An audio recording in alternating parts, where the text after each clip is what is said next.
Efésios capítulo 3, nós vamos ver do verso 1 ao verso 13, dando continuidade à palavra desta manhã, onde nós focamos especialmente os versos 7 e 8, falando da missão da igreja. Qual a missão que a igreja recebeu de Jesus Cristo, desde o seu início até o final dos tempos. O que a igreja é chamada a fazer em nome do Senhor Jesus? Efésios 3, de 1 a 13, diz assim a palavra do Senhor. Por essa causa eu, Paulo, sou prisioneiro de Cristo Jesus, por amor de vós, gentios. Se é que tendes ouvido a respeito da dispensação da graça de Deus, a mim confiada para vós outros. Pois segundo uma revelação me foi dado conhecer um mistério, conforme escrevi há pouco resumidamente, pelo que quando ledes podeis compreender o meu discernimento do mistério de Cristo, o qual em outras gerações não foi dado a conhecer aos filhos dos homens, como agora foi revelado aos seus santos apóstolos e profetas no Espírito, a saber que os gentios são co-herdeiros, membros do mesmo corpo e co-participantes da promessa em Cristo Jesus por meio do Evangelho, do qual fui constituído ministro, conforme o dom da graça de Deus a mim concedida, segundo a força operante do seu poder. A mim, o menor de todos os santos, me foi dada esta graça de pregar aos gentios o evangelho das insondáveis riquezas de Cristo e manifestar qual seja a dispensação do mistério desde os séculos oculto em Deus, que criou todas as coisas, para que pela igreja a multiforme sabedoria de Deus se torne conhecida agora dos principados e potestades nos lugares celestiais, segundo o eterno propósito que estabeleceu em Cristo Jesus, nosso Senhor, pelo qual temos ousadia e acesso com confiança mediante a fé nele. Portanto, vos peço que não desfaleçais nas minhas tribulações por vós, pois nisso está a vossa glória. Amém. Qual é a missão da igreja? Vimos pela manhã, nos versículos 7 e versículo 8, Paulo dizendo que ele foi constituído ministro do Evangelho para pregar o Evangelho das insondáveis riquezas de Cristo. Ou seja, Paulo está mostrando aqui que o chamado para a pregação, o chamado para o ministério, o chamado de uma igreja, não parte do ser humano. Ninguém funda uma igreja, ninguém se torna pastor porque quer se tornar, mas é pelo chamado de Deus, pela vocação. No versículo 7 ele diz que ele foi constituído ministro, conforme o dom da graça de Deus, segundo a força operante do seu poder. Por isso, irmãos, a igreja é chamada a pregar este evangelho. E nós mostramos pela manhã, que os ministros, muitas vezes a própria igreja, ela sofre muita pressão e tem sofrido nos nossos dias para pregar um evangelho, vamos dizer assim, mais moderno, um evangelho que seja mais aceitável pela sociedade atual, pelo mundo atual, uma geração que se diz mais inteligente, mais instruída, mais politizada. E, infelizmente, muitos ministros e muitas igrejas têm sido seduzidos por essa polarização da sociedade brasileira e têm se envolvido em disputas políticas, em disputas ideológicas, uma hora defendendo, outra hora atacando políticos, ideologias, filosofias, achando que isso é função da igreja e dos pastores. Como eu já disse, A desculpa é que a igreja precisa modernizar o seu palavreado, precisam falar a língua que as pessoas entendam hoje, que a igreja deveria focar a sua palavra, a sua missão, nas questões mais urgentes que os seres humanos estão passando, né, como a questão da fome, da inflação, as questões de gênero, né, e outros assuntos semelhantes que estão colocados aí diante de nós e que são importantes, sem dúvida nenhuma. Mas o que nós queremos enfatizar, irmãos, é que a igreja do Senhor, ela não pode se afastar do chamado que tem do Senhor. Ela não pode se deixar enganar por uma coisa às vezes tão sutil, porque ela foi chamada com essa função única de falar das insondáveis riquezas de Cristo Jesus, porque somente esta mensagem é que pode livrar o ser humano do seu pecado e da morte eterna. Porque isso, de fato, é o problema da humanidade. Não é apenas passar por problemas nesta vida, mas a grande questão é aonde vai passar a eternidade.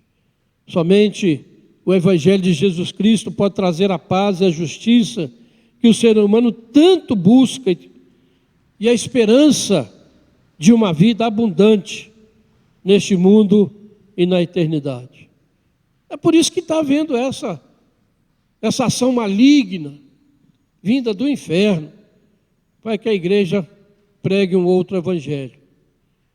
Porque isso vai manter as pessoas escravizadas a ideologias humanistas, a pontos de vista políticos, que prometem o céu na terra, que prometem uma humanidade sem problemas, quando todas as pessoas vão viver em harmonia. Uma mentira satânica. Mas nós temos que prosseguir aí o nosso texto, ele é muito profundo, ele não dá para a gente ficar parado. Então o versículo 9, prosseguindo então, naquilo que nós queremos colocar para os irmãos, você vê no verso 9 que ele começa com o verso 8 ele diz, pregar o evangelho das insondáveis riquezas e uma outra visão, uma outra função, e manifestar e mostrar, e esclarecer a administração de um mistério que estava oculto em Deus, que criou todas as... Então, a missão da igreja é ampliar, pregar e agora de mostrar para quem? Para principados e potestades, para os poderes deste mundo, visível e invisível. Quem de fato está no controle de tudo isso?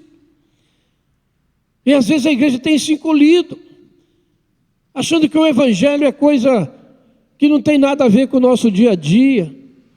O evangelho, e estão tentando fazer isso, tornar a religião uma coisa íntima, pessoal, da pessoa, que o evangelho não tem influência na sociedade. É isso que eles estão tentando fazer. Então você pode pregar o evangelho dentro do templo, você não pode anunciar o evangelho fora das quatro paredes da igreja, porque é uma questão de foro íntimo. Mas a Bíblia não fala isso. O evangelho, ele influencia toda a sociedade, e nós como igreja precisamos crer nisso, que a nossa fé é uma fé viva, não é uma fé que fica apenas na questão espiritual, de um mundo espiritualizado, mas é uma fé que tem influência no nosso dia a dia. A mensagem do evangelho começa conosco, começa com o ser humano, quando ele encontra Jesus Cristo, ou ele é encontrado por Jesus Cristo e recebe uma nova vida, se torna uma nova criatura.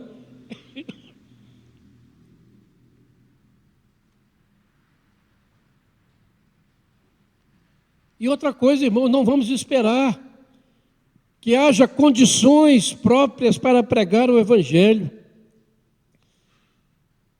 Preste atenção, porque o Evangelho sempre foi pregado em condições adversas, em toda a história, desde o seu início. É um mundo caído, então não espere que as pessoas vão receber bem o Evangelho, vão querer ouvir, que os poderosos desse mundo vão querer saber. Sempre foi pregado em situações difíceis, contrárias, sob perseguição, sob ameaça. Porque o Evangelho, ele confronta a incredulidade, ele confronta o desprezo das ideologias humanistas, ele desafia, porque ele tem algo muito maior, muito superior.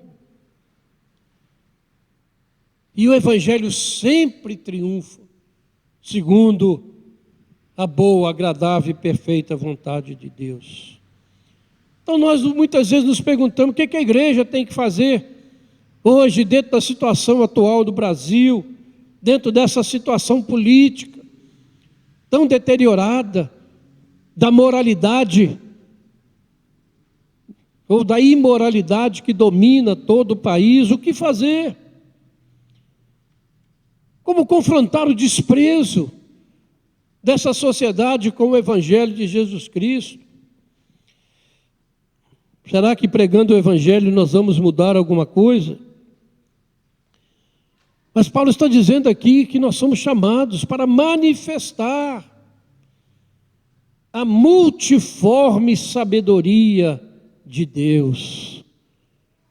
Irmãos, a nossa sociedade é extremamente orgulhosa, por causa do conhecimento, da tecnologia, dos avanços científicos, que são importantes e são bênção de Deus, mas isso tem tornado o ser humano extremamente orgulhoso, de que ele é capaz de resolver todos os seus problemas sem Deus.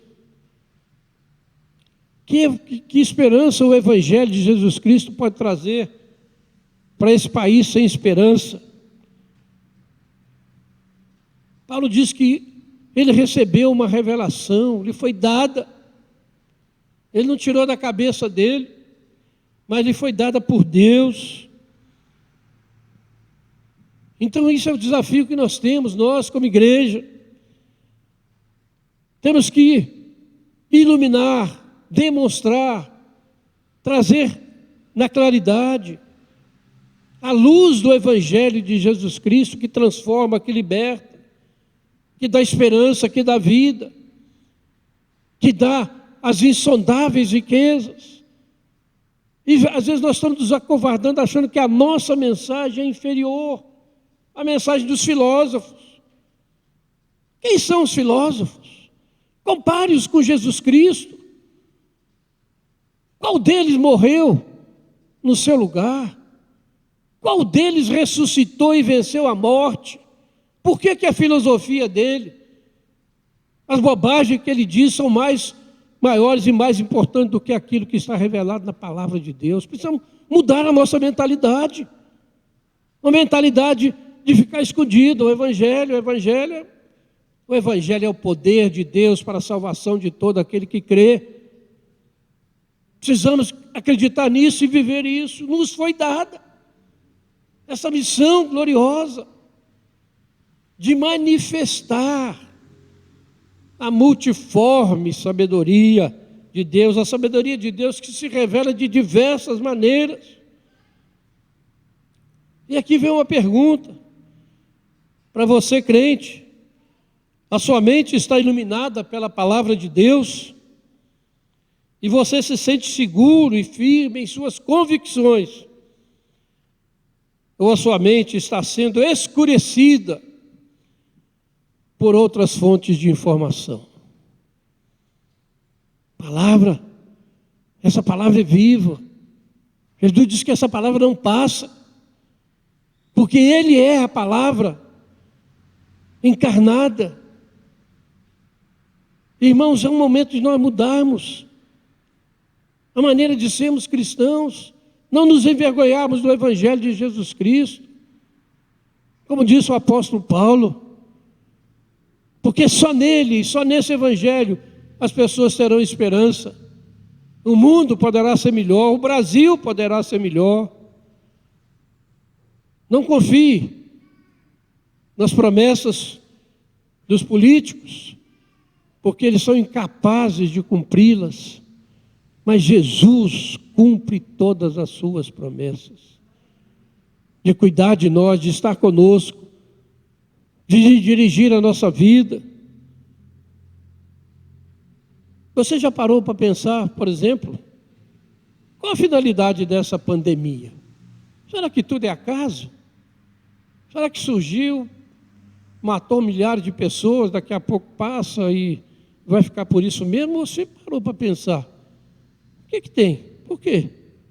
O que está acontecendo? Será que tem futuro para a nossa descendência? Como será o mundo? Como será a igreja? Pensando um pouquinho com o pastor Jefferson, que esteve lá em São Paulo, e os pastores dizendo que as igrejas foram tremendamente afetadas pela pandemia, coisa que nós não sofremos tanto aqui, graças a Deus por isso. Deus preservou a nossa igreja, a igreja continuou pregando, tendo cultos, continuou sustentando seus missionários, continuou fazendo a sua obra. Mas quantos foram afetados? Mas para que isso? Como isso afeta a igreja do Senhor, irmãos? Como eu já disse pela manhã, os poderosos deste mundo não sabem o que fazer, estão perdidos. Como eu disse, eles estão colocando toda a culpa do que está acontecendo no mundo num suposto aquecimento global. Não estou discutindo se tem ou não tem, mas hoje é a válvula de escape. Aquecimento global, estão queimando a Amazônia, estão fazendo não sei o quê. Os peixes estão morrendo. O nível da água está subindo. Pode ser verdade. Porque a Bíblia diz que a terra vai ser balançada.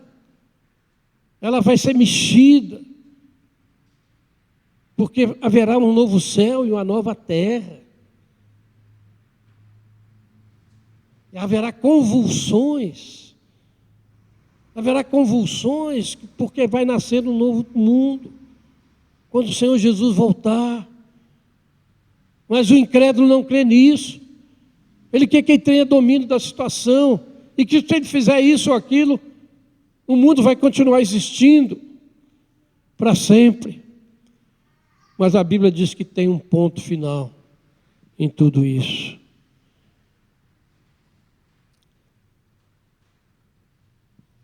Efésios 2:12 diz que aqueles que são estranhos às alianças da promessa não têm esperança. Eles estão sem Deus no mundo. Que triste situação, né? Por isso, irmãos, o desafio que a palavra coloca é que a resposta a essas angústias, a essas situações que estamos vivendo, tem que vir da igreja do Senhor, de nós, do seu povo. Precisamos nos levantar, como os reformadores fizeram, para proclamar de fato o senhorio de Jesus Cristo sobre este mundo. E as coisas vão acontecer segundo a vontade dEle e para a glória de Deus. E que nós somos parte desse plano maravilhoso. É a única esperança para este mundo. É proclamarmos e vivermos os solas da reforma. Só Cristo, só a fé, só a graça, só a Escritura. Glória somente a Deus. Precisamos sair do comodismo, da indiferença, do vitimismo. Ficamos lamentando, está acontecendo isso. A ideologia de gênero está tomando conta do mundo. Os governos estão se tornando cada vez mais totalitários. E nós nos encolhemos, somos vítimas, coitados, somos perseguidos. Veja o exemplo de Paulo, falou assim: eu estou preso, mas não estou preso pelos romanos, eu estou preso por Jesus Cristo. Precisamos acordar para esta situação, porque enquanto nós nos omitirmos e esperarmos que a solução dos problemas do ser humano venha dos políticos, dos poderosos deste mundo, do progresso econômico ou da educação, e não do evangelho, da cruz, nós estaremos sendo infiéis ao nosso chamado, e o mundo vai continuar sem esperança. Não nos envergonhemos, irmãos, do escândalo da cruz. A cruz é escândalo. E às vezes nós achamos que nós não podemos pregar sobre a cruz, porque é um escândalo. Um Deus que morreu numa cruz, morto como um malfeitor. Que mensagem é essa para esse mundo que gosta de tudo muito bonzinho, bonitinho, limpinho? Nós não podemos anular o escândalo da cruz. A cruz é escândalo, sim, mas é nela que está a salvação da humanidade.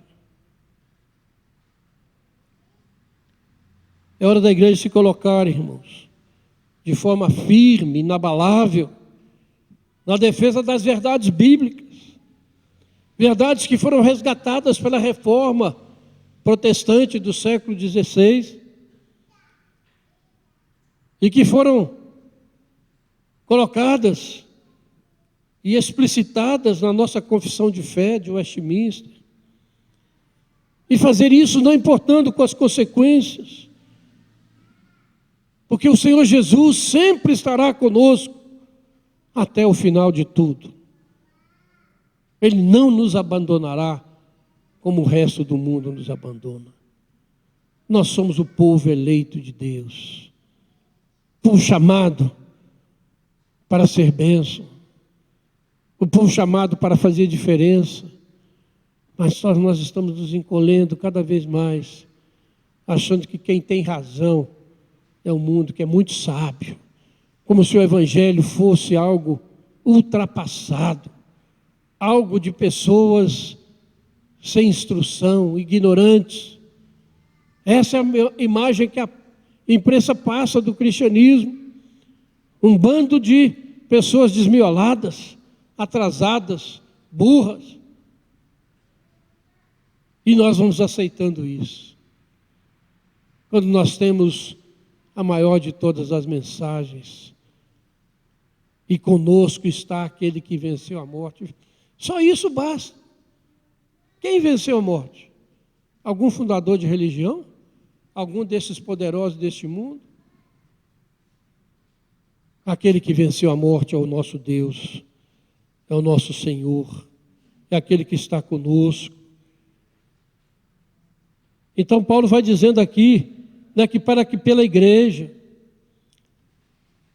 a multiforme sabedoria de Deus seja manifesta. E no versículo 9 ele diz que manifestar um mistério, desde os séculos oculto em Deus. E no versículo 11 ele diz, segundo o eterno propósito que estabeleceu em Cristo Jesus, nosso Senhor. Deus já estabeleceu um propósito para esse mundo e que nos inclui, porque o Senhor Jesus é a meta. Ele vai fazer convergir em Cristo Jesus todas as coisas. Efésios 1 vai dizer isso, lá no capítulo 1, de fazer convergir em Cristo todas as coisas, tantas do céu como as das terras, no qual nós somos também feitos herança, predestinados segundo o propósito daquele que faz todas as coisas conforme o conselho da sua vontade, a fim de sermos para o louvor da sua glória. Esse é o destino da igreja, esse é o destino de cada um de nós, que estamos em Cristo. Não é sermos humilhados e achar que o mundo é que está vencendo. Não estão vencendo nada, já estão derrotados. Satanás está nos seus últimos estretores. Ele sabe que o seu tempo passou, é curto, e ele está tentando enganar todo mundo. Apocalipse diz que ele vai seduzir as nações, e está fazendo isso. Você está vendo um movimento a nível mundial, porque ele voltou a enganar as nações, e achamos que ele está com a vitória. Ele já foi derrotado na cruz do Calvário. Ele já foi derrotado pela ressurreição de Jesus. A vitória é nossa, da igreja. Faça o que fizer, publique a notícia que publicar, faça os decretos que quiserem. A vitória é da igreja do Senhor. Deus, o propósito dele é redimir os seus eleitos e criar um novo céu e uma nova terra. Sem Jesus não há esperança. Olhe para a história da humanidade, irmãos. O que o ser humano conseguiu sem Cristo? Guerras, epidemias, morte, desgraça. A história está contada assim, porque abandonou Jesus Cristo. Mas nós temos recebido bênção sobre bênção. Precisamos pregar o Evangelho, porque nós somos a nova humanidade, a que vai habitar o novo céu e a nova terra, a que vai herdar o mundo. Esse é o povo de Deus, que somos nós. Nós não somos a escória da sociedade. A sociedade pode nos considerar assim, que o cristão é o último na escala mais baixa. Mas diante de Jesus nós somos mais do que vencedores. Estamos no topo, porque nós somos os herdeiros de Deus, co-herdeiros de Cristo Jesus. A igreja é chamada a pregar e a viver a verdade única. A única verdade, Jesus Cristo. Por que há essa questão aí de verdades, que não existe verdade absoluta, que cada um tem a sua verdade, e às vezes a gente vai absorvendo isso, mas só há uma verdade absoluta, é Jesus Cristo, é a sua palavra. Satanás quer tirar isso da nossa cabeça, mas precisamos reafirmar isso dia a dia, porque o cristão autêntico, irmãos, ele não está apenas interessado no seu próprio bem-estar, ele não está apenas interessado em receber consolo, em ter os seus problemas do dia a dia resolvidos. São questões importantes, mas o cristão ele está muito mais interessado em que Deus seja glorificado, em que as pessoas não apenas resolvam os seus problemas aqui e agora, mas resolvam o seu problema com Deus, porque senão podem ter o mundo inteiro, mas se vierem a perder a sua alma, estão desgraçados eternamente.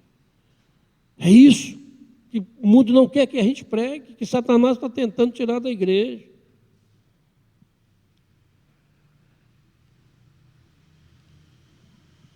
As bênçãos de Deus são para aqueles que estão na igreja. Isso precisa ficar muito claro. Porque não há benefício para ninguém fora da igreja do Senhor. E por favor, ouça isso com muita clareza, com muita atenção, para que ninguém possa chegar no dia do juízo final e dizer: eu não sabia disso. Eu achei que eu podia ser cristão por mim mesmo, que eu podia ser cristão longe da igreja. Por mais defeitos que a igreja tem, ela tem defeito porque você faz parte dela. Ela é o corpo de Cristo, glorioso, que vai ser apresentado pelo Senhor como uma noiva sem defeito e sem mácula. A tarefa que Deus deu à sua igreja está muito acima e além das forças da igreja. Sabemos disso. Mas a diferença está na promessa de Jesus, que estaria conosco todos os dias, que Ele não nos abandonaria, que não há poder desse mundo visível e invisível capaz de nos separar do amor de Cristo. E quando Ele diz aqui que tornar conhecido dos principados e potestades nos lugares celestiais, nós sempre pensamos em seres espirituais. Mas a palavra principado e potestade na Bíblia não tem só um sentido de seres espirituais, mas de poderes constituídos, de governos, que oprimem a igreja, que tentam destruir a igreja. Quem tentou destruir a igreja durante toda a história foram governos. Não foram entidades espirituais, os governos a serviço dessas entidades. Mas eles são muito concretos, visíveis.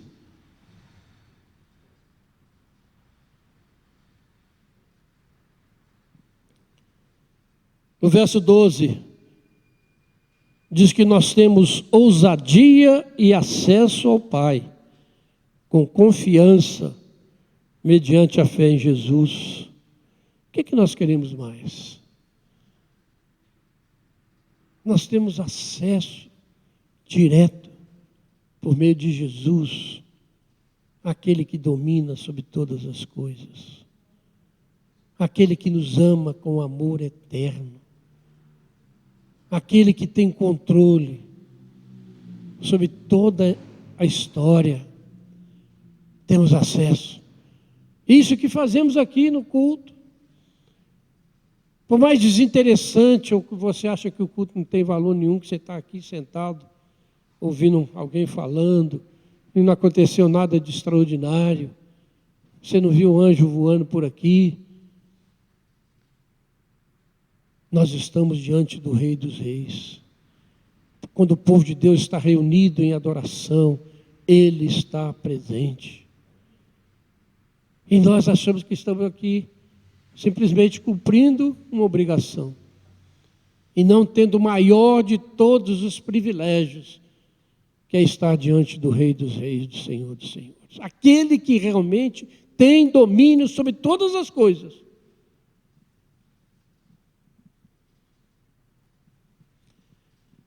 E eu quero encerrar essa palavra, como citei de manhã, citando mais uma vez o grande pregador britânico Lloyd Jones, muito conhecido, que pregou na metade do século passado na Inglaterra, com grande poder. E ele diz o seguinte, abre aspas: você acha que esta mensagem é irrelevante para o mundo e para você? Se acha, e se continuar com essa forma de pensar, e com essa opinião, até ir para o seu túmulo, virá o dia em que, de repente, você vai descobrir que não existia nenhuma outra coisa que fosse mais relevante. Você faz parte do propósito e plano de Deus. Deus julgará o mundo com justiça. E como cidadão deste mundo, você será julgado com justiça. Este é o propósito eterno que Deus estabeleceu antes da fundação do mundo. Ele certamente está sendo levado a efeito no plano de Deus e será levado ao seu final. Todos os que pertencem ao diabo e às suas hostes, todos os que rejeitam este evangelho, por não oferecer um pouco de bem-estar ou consolação temporária, todos os que rejeitam o Senhor se verão rejeitados naquele grande dia. E não ficarão na companhia dos que estarão se aquecendo ao fulgor da glória de Deus, e que estarão reinando com Cristo como reis e sacerdotes de Deus por toda a eternidade. Graças a Deus pela luz do Evangelho nesta hora tenebrosa. Luz que mostra que, a despeito de tudo o que vemos no mundo, Deus ainda está no seu trono. Seu propósito, certa e seguramente, está sendo realizado. E está sendo realizado também em nós e por meio de nós, que somos verdadeiramente membros da igreja, verdadeiramente membros do corpo de Cristo. Fecha aspas. Palavras de um pregador de grande influência. Palavra de Deus que precisamos ouvir. Deus nos desafia, irmãos, a sairmos da nosso comodismo e indiferença, de acharmos que somos vítimas, que somos coitados, que todo mundo está contra a gente, que o mundo não nos ama, e graças a Deus que não nos ama, porque se nos amasse a coisa estaria ruim. Nós somos amados é por Deus e não pelo mundo. O mundo nos odeia, diz a palavra do Senhor. Odeia aquele que anda com Cristo. Então não espere compreensão do mundo. Não espere que o mundo vai ser bonzinho com Cristo. Ele vai tentar, de todas as maneiras, te afastar do Senhor, com mentiras. Mas creia na palavra do Senhor. Creia nas promessas do Senhor. Deus está conosco. E por isso, somos mais do que vencedores. Aleluia. Que Deus nos abençoe e tenha misericórdia de nós, irmãos. Vamos orar? Senhor, mais uma vez, obrigado pela Tua palavra, Pai. Não pela minha palavra, ou palavra de quem quer que seja, mas pela Tua palavra. Conforme diz o apóstolo Paulo, a palavra que foi revelada a ele, não foi tirada da mente humana, não foi tirada da especulação humana, como as filosofias humanas, mas foi revelada pelo Senhor, ó Pai. E que essa revelação possa moldar a nossa vida, Pai. Que nós possamos viver por ela e para ela, Senhor, e para a glória do Teu nome. Abençoa a Tua igreja, Pai, a nossa igreja. Não só nós aqui, mas a igreja do Senhor fiel, que está espalhada também por todo o mundo. Nestes dias finais da história, o Senhor possa contar conosco, Pai. Possa realmente nos trabalhar em nós, ó Pai, e fazer de nós testemunhas vivas do Senhor Jesus. Que o Evangelho das insondáveis riquezas de Cristo seja cada dia mais pregada pela Tua igreja, e não as filosofias deste mundo.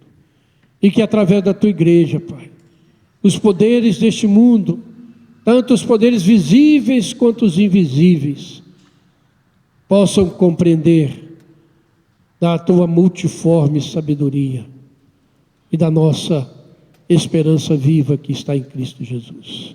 Usa-nos para cumprir o Teu propósito, para a glória do Teu nome. É o que eu te peço e te agradeço em nome de Jesus. Amém.